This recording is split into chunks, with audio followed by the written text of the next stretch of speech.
Hope that you have had a great week and that we're going to kick off this weekend with this beautiful live. Uh, I normally concentrate on everything related directly to pop-up stores and pop-up retail, but I have insisted on including lots of topics related to social media and brand engagement on social media and the message or exchange that brands include within their marketing and communications activity in order to give greater value to their projects, whether online, offline, pop-up, etc. With this live, I was hoping to highlight the importance of brand customer engagement on social media and how social media helps boost this brand community in order for it to create a closer link with the target audience and to move it between its different touch points and give greater value to this brand customer conversation. Moreover, with this topic, I wanted to highlight the importance of the message and this exchange in order to help the brand achieve transactional objectives or other types of objectives that, for example, like gaining visibility in order to make the best out of their online presence and in order to think better of their communication strategies. So today I'm crossing overseas to Beirut and I'm joining Taleb in order to discuss all of these important matters and tricky matters because we're going to some technical aspects, I think. Talib is going to be joining me from Beirut in order to talk about all of these important details related to brand engagement on social media. So your questions are welcome, your comments are welcome, and I hope that you're going to be joining this conversation. I'm going to call in Talib.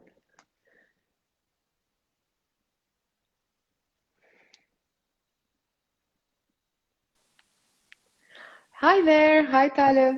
Hello, Ghalia. How are you? I'm good, thank you. Thank you for joining me from Beirut, and I hope that everything is well and safe on your end.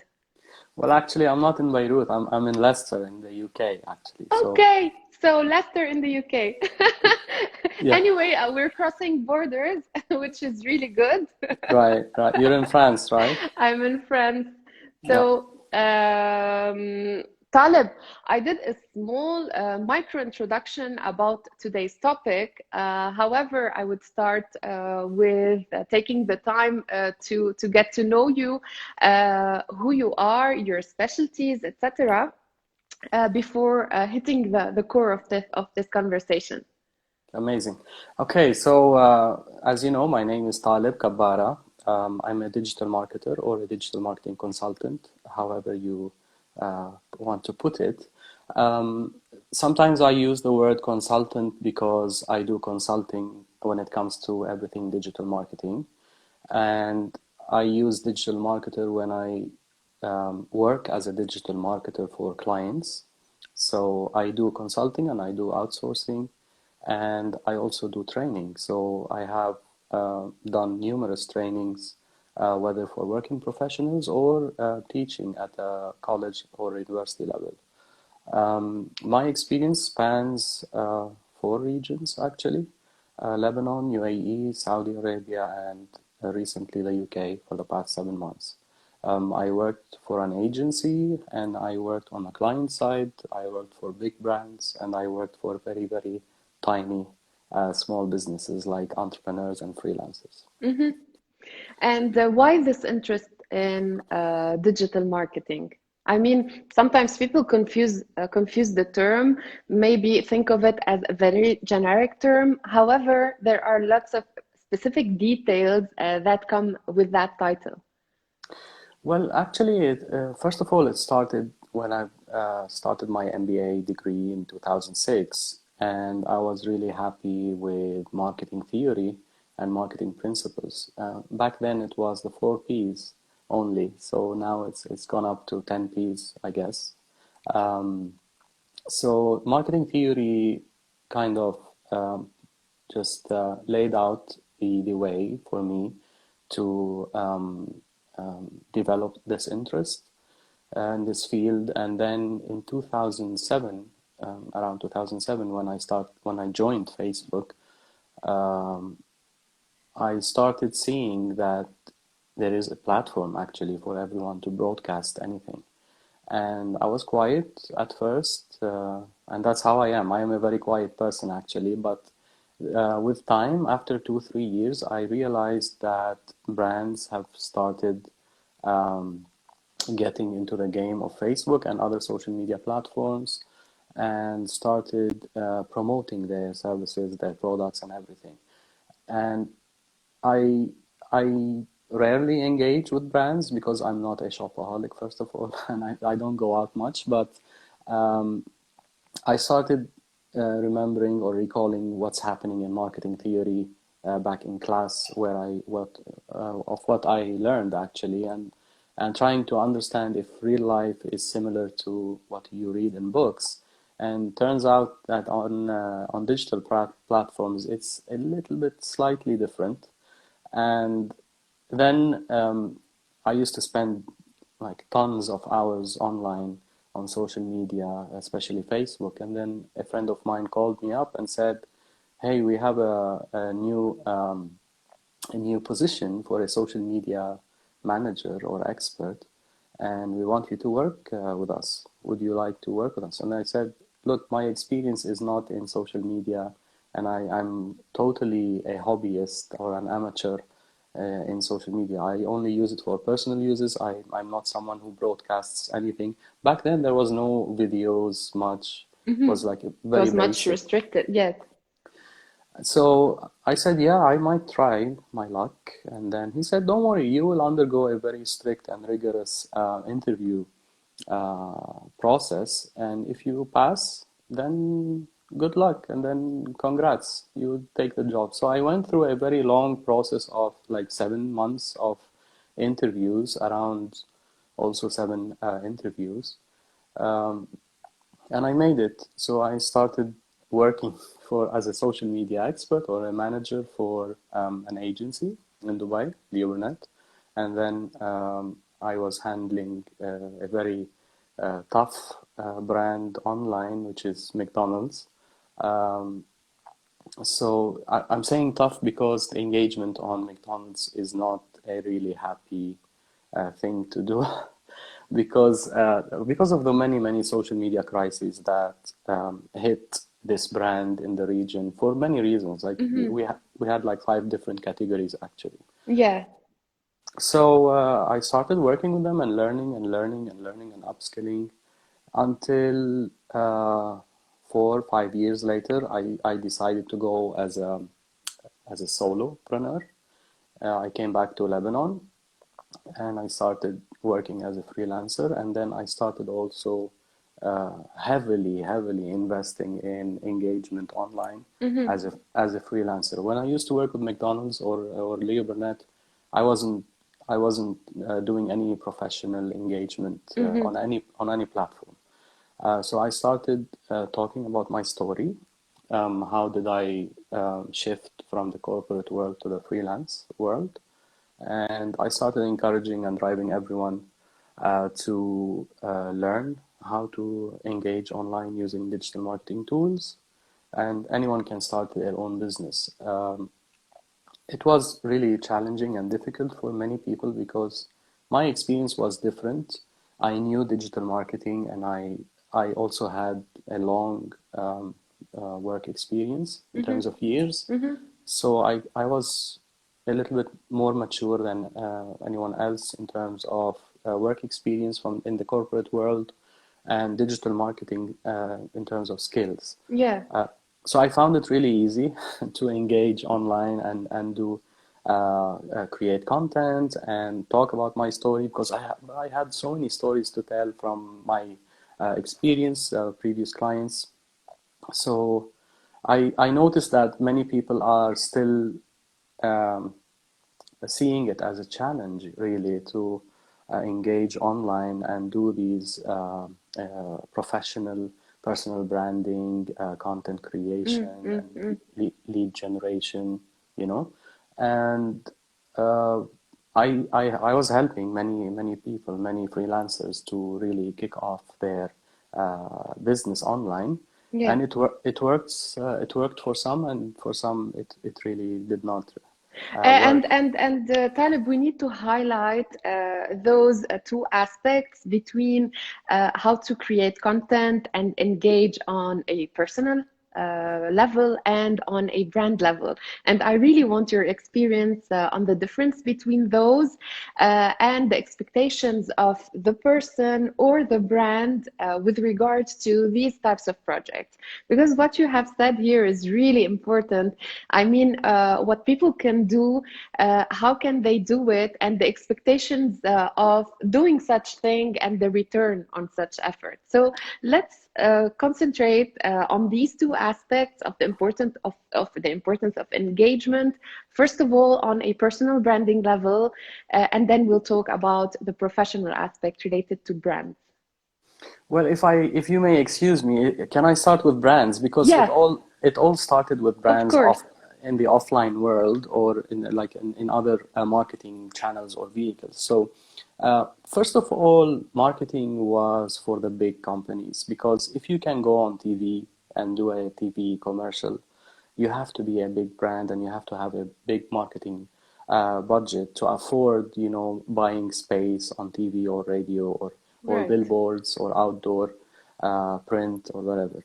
So the space was really limited to only those brands. And when social media started, with of course with all the help that the social media channels has given, or platform has given to individuals, like stories, fleets, video, and all of these broadcast, really, vehicles to use inside these channels, it kind of made it so easy for people to start broadcasting. And then also the smaller brands and the smaller companies also started engaging on social media. So, Right. um, so on a personal level, how do you do it? How do you engage? First of all, I want to say that 10 years ago is way different from 5 years ago, and 5 years ago is way different from this year, actually, 2020. Mm-hmm. And not because of COVID, but because of all the updates and technologies that most social channels now have stories and these things. So I stress a lot about stories, because stories are things that you can try a lot, and then within 24 hours it disappears. It's not something that would go permanently on your pages. Mm-hmm.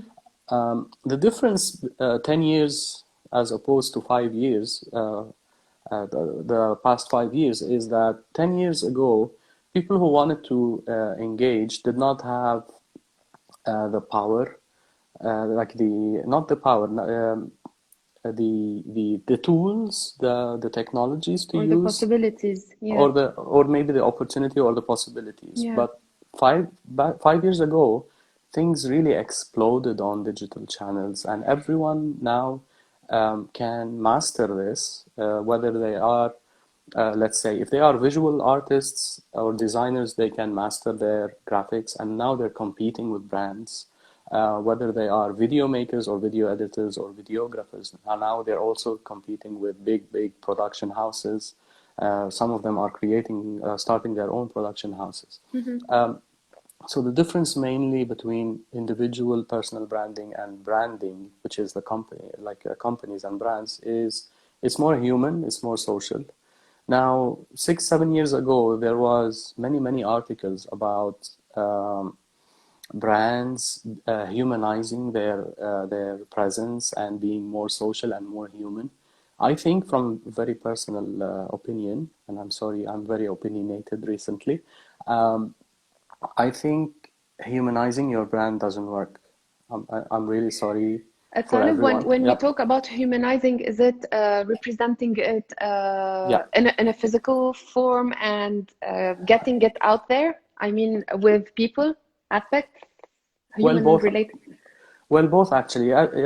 Okay, so putting a character, to your brand, Mm-hmm. like before social media, when you used mascots and these Yeah. characters, um, it worked for a while, but online, when you give yourself as a brand a character or a personality, it's more the tonality and the tone of voice than being human or being real with others. Right.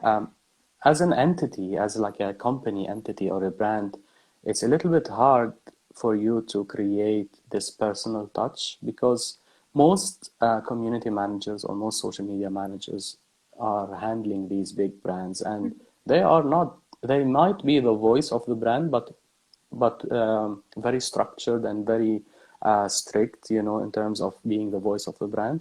But that they can't speak on behalf of them. They're not their spokesperson, and this is very important. In communication world, there is a spokesperson for the brand, and this person represents the brand in PR events or conferences or whatever. He is or The she mind, is. body, and soul of the brand. Exactly, and they are perfectly authorized to speak on behalf of their brand. However, social media managers, however experienced they are and mature, and maybe they're living the brand, not only loving the brand, they're still not. They might be the voice of the brand, but they can't act on behalf of them and give their opinion about things. And when I say about opinion, also 6, 7 years ago as well, many brands were challenged with very, very controversial social issues, and they were asked actually online publicly to give their stance about what they think about any social issue. And this was, in my opinion, it was really catastrophic because your higher management, your CEO, would have to really jump in on this conversation and clarify many things. The brand cannot really do this on their own. There should be like a spokesperson, someone who's a representative to do this. So So in terms of social media, if I may clarify, we're saying that it's dangerous sometimes to give lots of people the opportunity to speak on behalf of the brand, whereas they are not fully informed about the brand's essence, the brand's concept, philosophy, etc. And they could maybe represent a little fragment of the brand, but they cannot be the brand, right?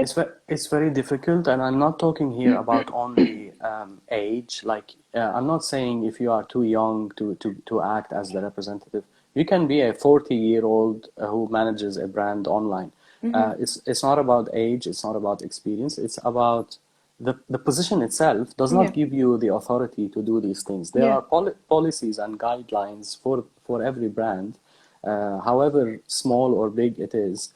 There is always like a company culture, and this culture they reflect it through the values they portray or convey to their audiences. But really debating it and discussing it and giving their opinion on trending topics as they really pop up in media, this is where really fiascos happen. Actually, yeah. it's a crisis for them because you don't know how the conversation will steer, and when the audience really collapse on you're alone and you don't know how to deal with it. So Yeah. from an engagement point of view, it's very nice to stand with certain causes, but giving extra information or extra opinion about it or being challenged through a debate requires some professional users behind this brand. And I've seen small businesses where the CEO would jump on a chat, like a real-time chat over Twitter or over not Facebook, over Twitter actually. So where it says, "Hey, we're joining this hashtag chat this Friday, and the CEO is joining this will be handling or will be managing this page during that week, and he is willing to answer all your questions. I like it because now you're talking to someone who knows the brand, who is the brand himself, and any challenge or any discussion or any debate you want to talk to him about or her about, you know who you're talking to, and he knows also what he's saying, and he would stand up for it. Because most of the crises that happen online, next day in the media statement, they would say, "Oh, it was a slip of the tongue of one of our social media managers, and we took care of it and we handled it, and now he's fired," or whatever. It's always they Putting always the put the blame blame on on these someone. people. Yeah. So Talib, what you're saying is really important because coming from an academic perspective and going back to these basic marketing theories like understanding the brand's positioning, the brand values, etc., we're saying that we have to be very careful that on social media, even though it's really easy to get in touch with customers or with a larger audience, we have to be very careful about who is representing us and how well he is informed, and if he's able to really translate this brand's essence to the target audience. So we're talking about careful steps and calculated steps before just jumping on social media, even though the opportunities today are becoming easier to do. I would like your point of view on that, Taleb, because when we started this talking about this idea, we would say that bigger brands engage on social media and smaller brands now could easily engage on social media given the facilitations of all of these tools available. So now you come in and you want to advise either or. How do you think of a social media representation strategy? How do you advise brands to talk about themselves through social media? Oh, well, this is a great question. Actually, there is no one answer to that due to the difference in the type of business you have, whether it's retail or services, whether it is, I'm not talking about size here, I'm talking about the type of business. So if you are a non-profit NGO, for example, the engagement is so different from if you are a lead generation e-commerce website, for example, selling products, or if you are someone who does services, B2B, for example. If B2B services they want to engage online, it's also way different from B2C or retail companies. So there's Correct. no strategy per se, but I would say the first thing that you need to know is where are we going to engage online?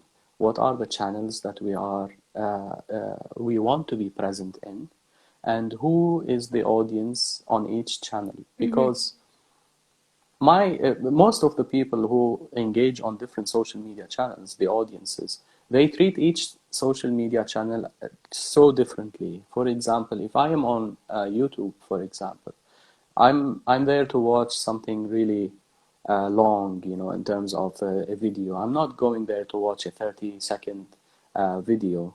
Anyway, 6 seconds would be ads anyway. So if I'm going to watch something, it better be long, on YouTube. Unlike on Instagram, for example, if I'm watching something, it should be short and quick. And if it's a story or if it's a fleet on Twitter, it should be short. Now, if we cannot cater to our audience on a specific platform, I totally advise you To stay away from it. not to be present there. Yeah. Now, when TikTok started around a year ago, I guess, many brands tried to jump over there and see how they can engage with their audiences. But we all know that TikTok is more of like individual, that people are the ones who are making money over there. People are the ones who are doing stuff on TikTok. It's not the brands. So if you are, let's say, if you are a B2B business, You wouldn't go on Snapchat and try to sell something, a service over there, you know. Right. You don't really match and you don't really fit over there. So first of all, we need to know our audience, what do they want and what they are interested in and what do they need. Now, I understand if you go to Google, it's much easier because the person is searching for you and then they go onto your website. On social media, people normally don't search for a brand unless they know it by name. So, oh, let's see how X brand, let's see this X brand, what they're doing on social media. So they go there with the purpose or with the goal of really, I don't want to say wasting time, but spending some fun time, you know, watching and doing something.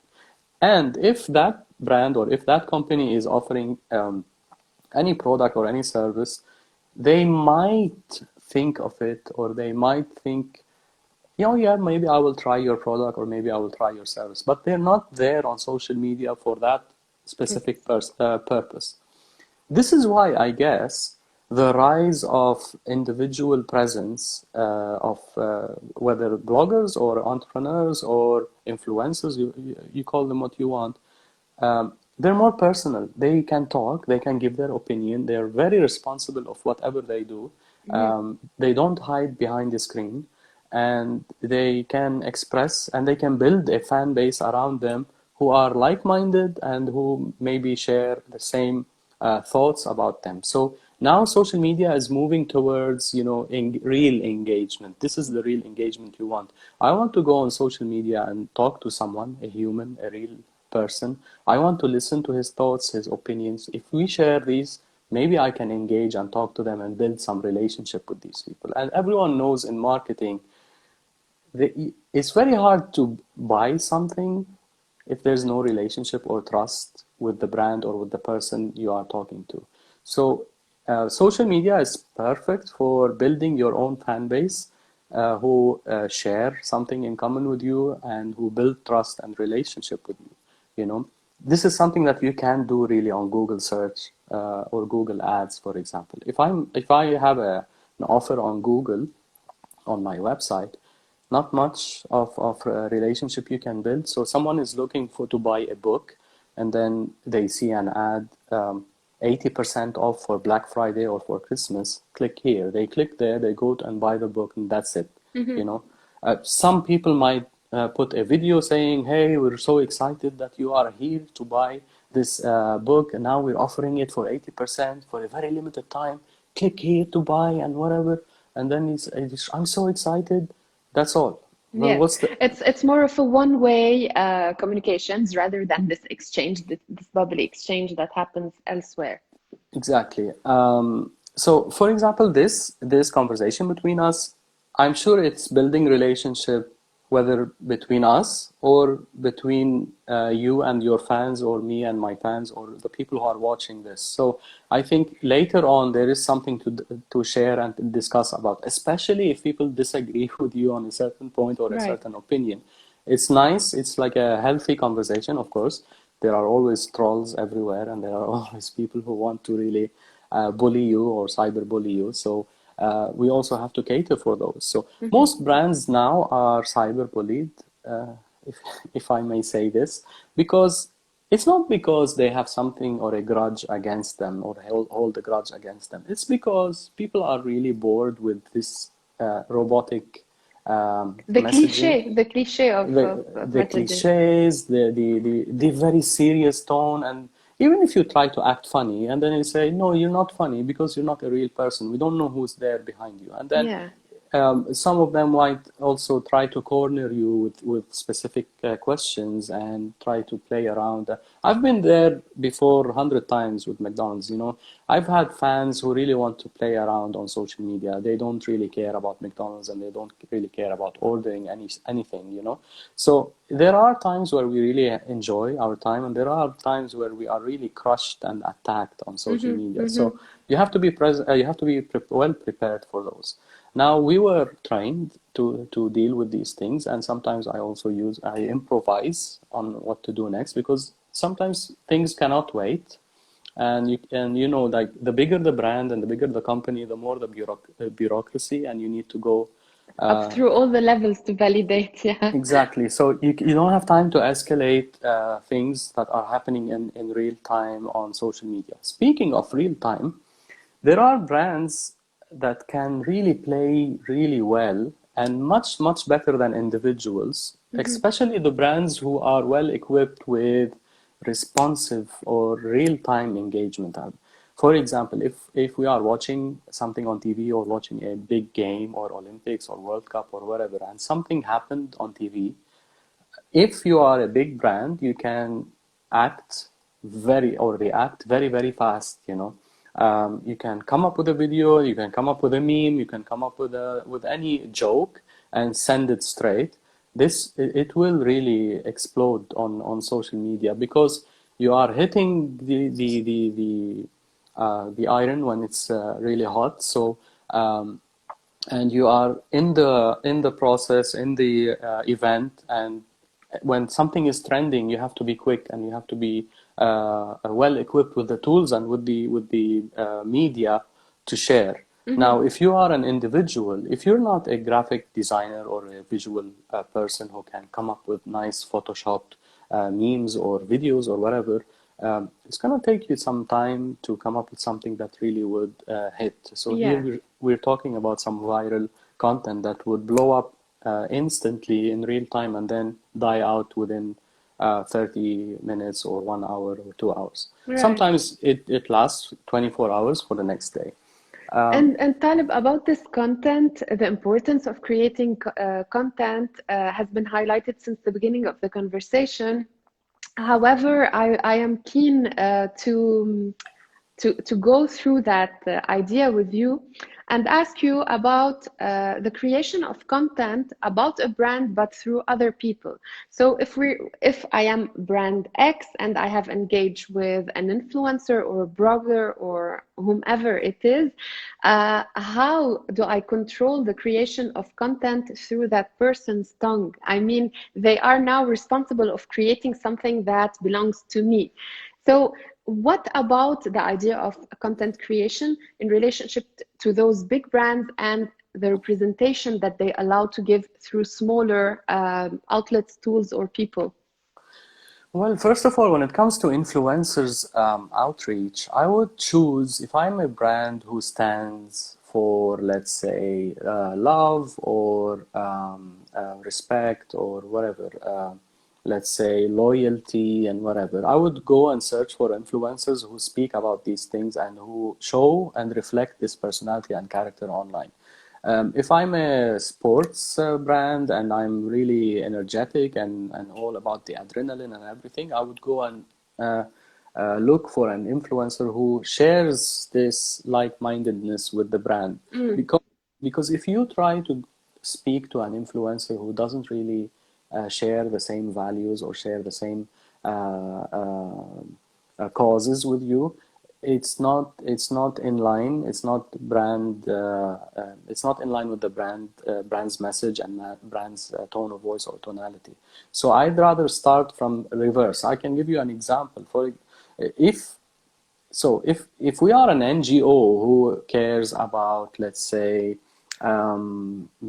poverty, for example, who we want to end poverty or reduce poverty, I'd rather find an influencer who has been there before, who has been really poor, or who already helps the poor, People in difficulties, yeah.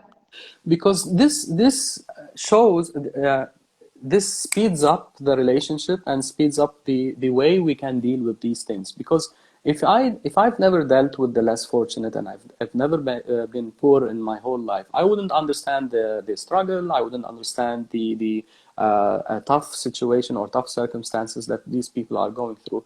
Then I will have to spend time to train that person and say, look, please be careful. This word, if you say it, it will cause huge crisis, huge problem. So Yeah. don't try to say something which might go against our values or against our brand. So why would we go for influencers who do not really reflect the personality or the values of our brand? Now, Yeah. I'm not saying that brands do not have personality. Don't get me wrong, because first of all, we said it's very hard for a brand to act human or reflect a personality. Of course, there is a personality for every brand, and you can see it in the color of the colors of The even visual identity, of the course. identity. So if a brand is fun and energetic and happy, you would find happy colors. I don't know what is the meaning of happy colors, but you know what I mean. Like for example, if I am a bespoke um, uh, uh, a brand which really has a high ticket sales, I would go for the dark, you know, black and golden luxury, you Right. know, Yeah. colors. So this reflects the character. This reflects the audience they are Hmm. attracting to them.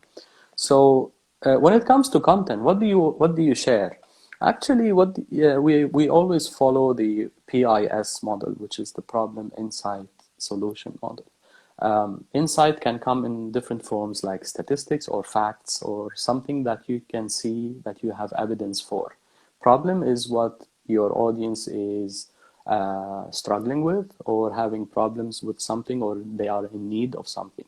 It has nothing to do with interest, by the way. And this is where we really clash with our clients. They would say, no, people are really interested in one, two, three, four. Yes, they are interested in one, two, three, four, but you're not solving a problem and you're not filling up a need Yeah. and you're not doing anything for them. You're just feeding their interest, which might not lead to any To any conversion. result, right. Exactly. So, Talib, I would just stop a little bit to go back to what Jacques, I think Jacques Khoury is saying. First of all, he's saying that it takes a lot of trust to do that brand customer engagement, I think. But again, branding is about putting your name and creating awareness. And then he would add about the influencer should be given incentives to act on behalf of the brand. I don't know if you would like to highlight that point. And another comment on Jacques saying that what he earlier mentioned is branding and it will not create the brand. Okay, so there has been a little discussion between, I think, brand identity, brand's visual identity, and then what you were really saying is related to reflecting the choice of a brand's representation through people who really look like the brand identities, the brand ideals, actually, and could share the brand values. I mean, if you want to take a little bit of time to clarify those things, Talib. well, yeah, of course, incentive works really great with influencers. But before we speak with influencers, are these people brand ambassadors or brand advocates? Have they tried our products and services before?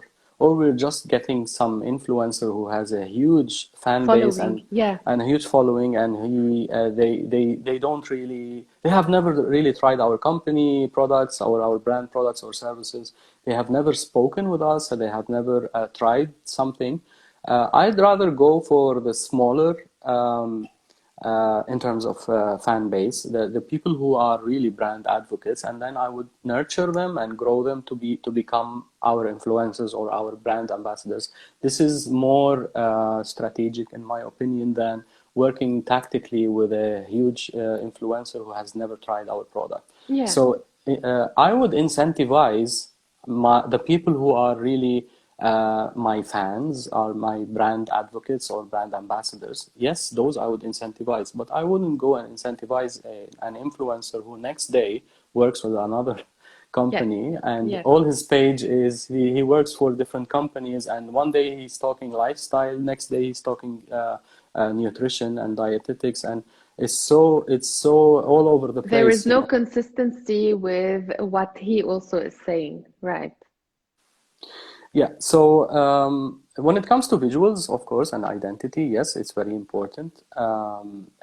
Awareness is really important. I am someone, excuse me, everyone who's watching, I'm someone who's very salesy in my marketing. So I would go straight to lead generation. I would go straight to creating a funnel and then following up on someone who is going through the customer journey, and I wouldn't really stop much or pause much on creating awareness, and then maybe familiarity, and then create an opinion about me and consider me. I would start with consideration and then trial, and then let's go and see if we can convert you or not.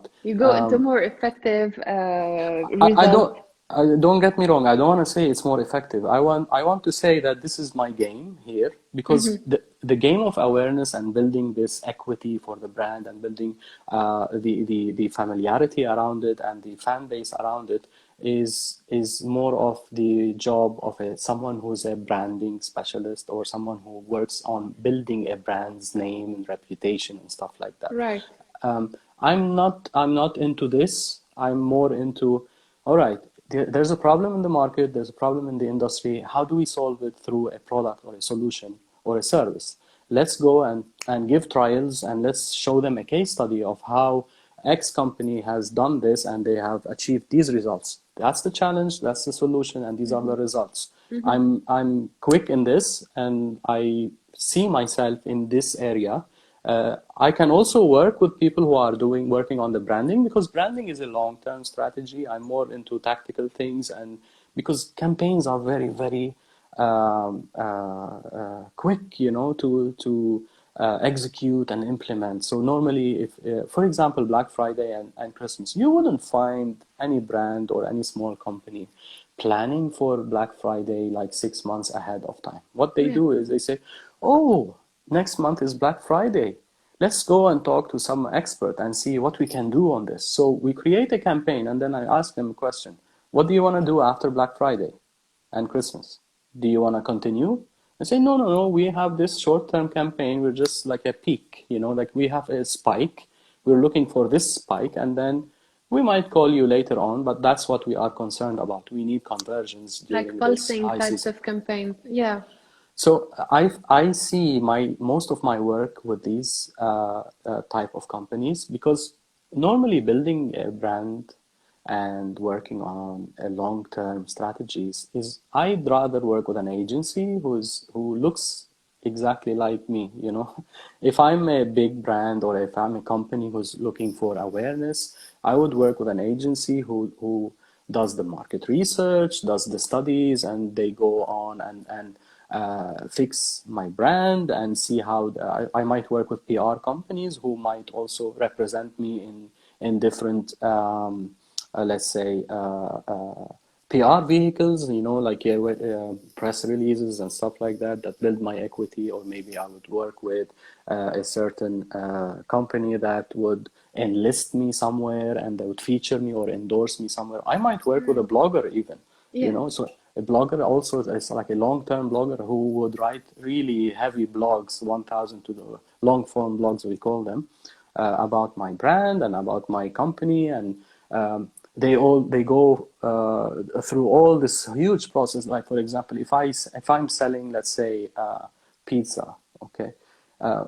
I might work with a blogger who would write about pizza, or like a food reviewer or whatever, just because I want to build my brand. I'm not a pizza place who wants to sell you pizza and that's all. I want to create this equity, this brand fandom, this whole, you know, it's like a sphere of The entire brand's universe, actually. exactly, a presence. You know, you need that presence. Maybe I want to position myself as the go-to restaurant, for example, when you are done with your workout, for example. Because most people who work out would say, no, it's a huge carbs and huge calories. I don't want to eat pizza. Maybe I want to position myself as, this is the thing that you need to take after your gym workout or before or whatever. So if I'm positioning myself this way, lead generation and quick generation doesn't really work, because you need to explain and you need to make people aware that, hey, if you eat a pizza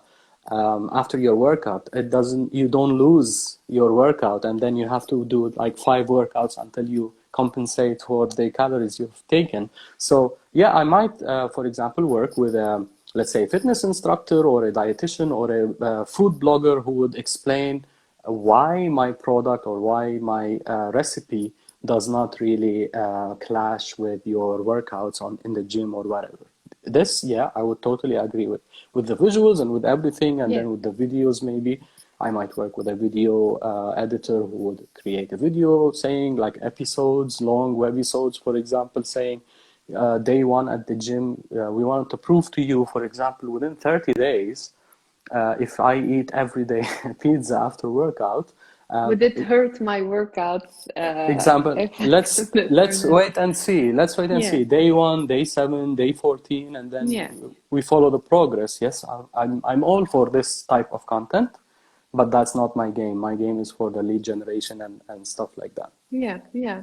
So just to wrap up that idea on social media, whatever action we might decide to take has to represent a very specific objective, either related to brand building, either to directly going straight to the point for achieving a sales related result, etc. And people have to be very specific on the choice of their objectives in order not to lose the game by just being present and doing anything, and that would not lead to any specific result at the end.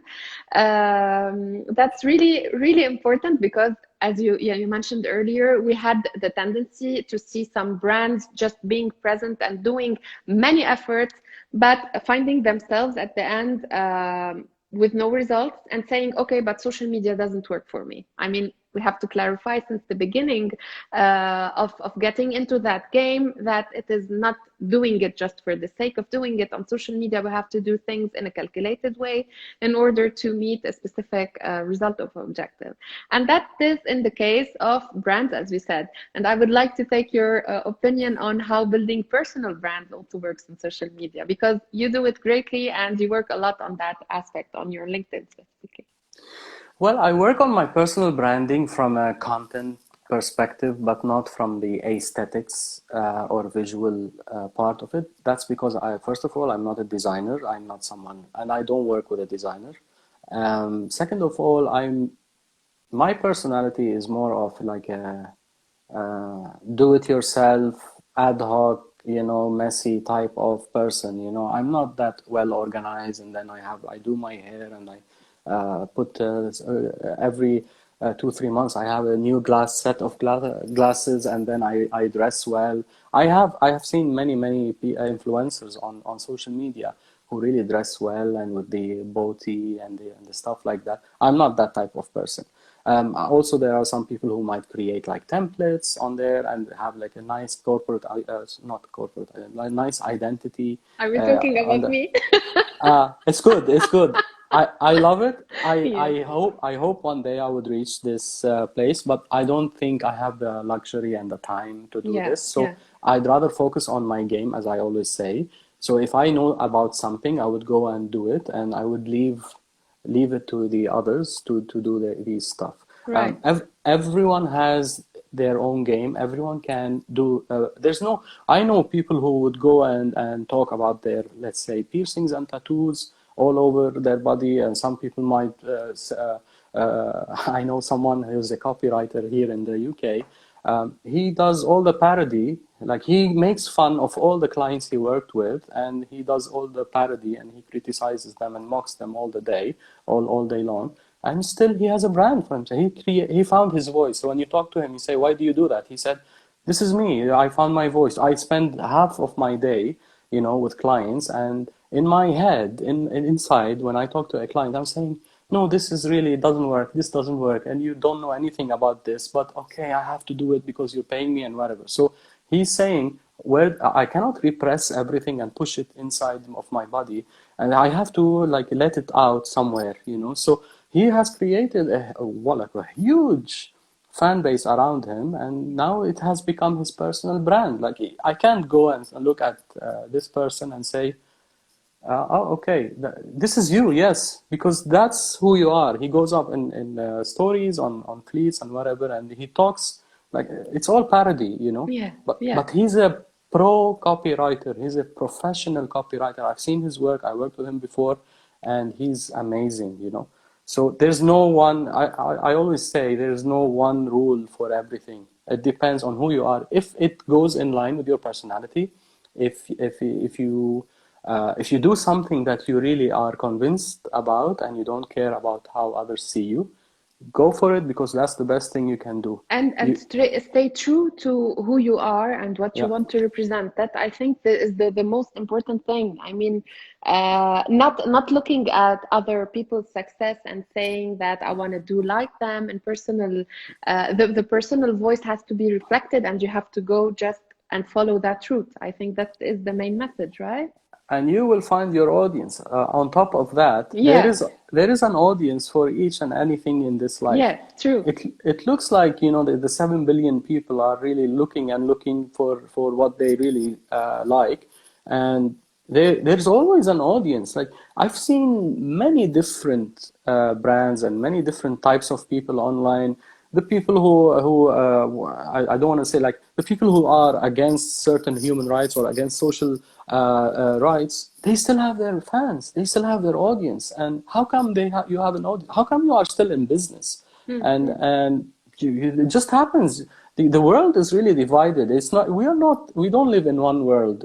If you go like the next door, next block, you would find someone who's totally different, who has social media really working for them, using a totally different brand, totally different message, totally different personality. So thank you, social media, and thank you, digital channels, because you are giving us a platform where anyone can do whatever they want and still have their audience, which is amazing. Yeah, I'm right. so happy. Very true. I'm so surprised, because sometimes you see someone who's really boring, and monotonous, and then they still have a huge audience, and they still have people who applaud for them and encourage them and support them, which is amazing. Yeah. Amazing. So there's no excuse anymore. If someone says, no, but I don't think I'm photogenic on the camera, or I don't think I have the skills to do social media, just go and do whatever and be true to yourself, as you said, and just be who you are. You will find the people who would like you, just like in real life. Everyone has friends. Everyone knows someone who would support them. Whether it's 5 people or 50 million, it doesn't really matter. At the end of the day, if you're doing something you're convinced of, you will generate conversions. Why coming to me? Like, I will help you generate conversions, even whatever you are, whoever you are, it doesn't matter, because I will always find the right audience for you. There is always an audience for you, and I'm happy, and I'm so surprised that you can still find someone to follow you. Yeah. Uh, It's really important. I mean, like sometimes going through a simple way always finds out the solution, but unfortunately, sometimes brands or maybe in this case entrepreneurs don't think that going through the logical, a straightforward solution would do well for them. And I believe sometimes this is the major element that creates a brand's catastrophe, because they want to do everything and anything just to look like other types of brands. So it's really important for them to listen to what you have said and believe in their product and their story, and just put it forward, because there is certainly a target audience for that. Taleb, how can people get in touch with you, whether they want to work on specific projects or on more global projects? well, definitely not on Instagram, because Instagram is not my game, actually. Uh, they can do that by following me or sending me a connect request on LinkedIn, for example. This is where I'm most Active. active on. Yeah. Of course, I'm more active on Twitter, but Twitter is like a totally different personality on Twitter. Yeah. Like, I don't talk professional things on Twitter. I'm more of my personality there. I'm very opinionated on Twitter. So if you really want some value, maybe you can go to LinkedIn and read what I share there. And I'm there. I'm online. You just search for my name. You can find me anywhere. If you found me on Instagram, I might answer you after 5-6 days. I'm not really active here. Yeah. Yeah. Perfect. Talib, is anything been left out? Has anything been left out in this conversation, or did we manage to cover every topic that we wanted to talk about today? Well, I think we managed to do a lot. I hope it was helpful to everyone. And I think thank you very much. Thank you for hosting me. And this Christmas tree is really nice. I like it. Thank you. Feeling festive today. It was a pleasure, Talib. I wanted to do that because it's really important to highlight those specific points related to social media and to create a better understanding about things that might have become more vulgar or generalized. And people, smaller brands, bigger brands, brand managers, they have to really put in place all of those ideas related to social media and the management of their brands online in order to be more effective and efficient. This conversation will be available on IGTV, and I will be uploading it later on YouTube. So those who joined us later on will be able to just rerun this conversation and get back at you or me for more information. Thank you so much, Talib. Thank you And for I having me. wish you a beautiful weekend and a festive season. Thank you. Same to you. And Merry Christmas, everyone. Bye Thank bye. you. And thank you, everyone, for joining. Bye.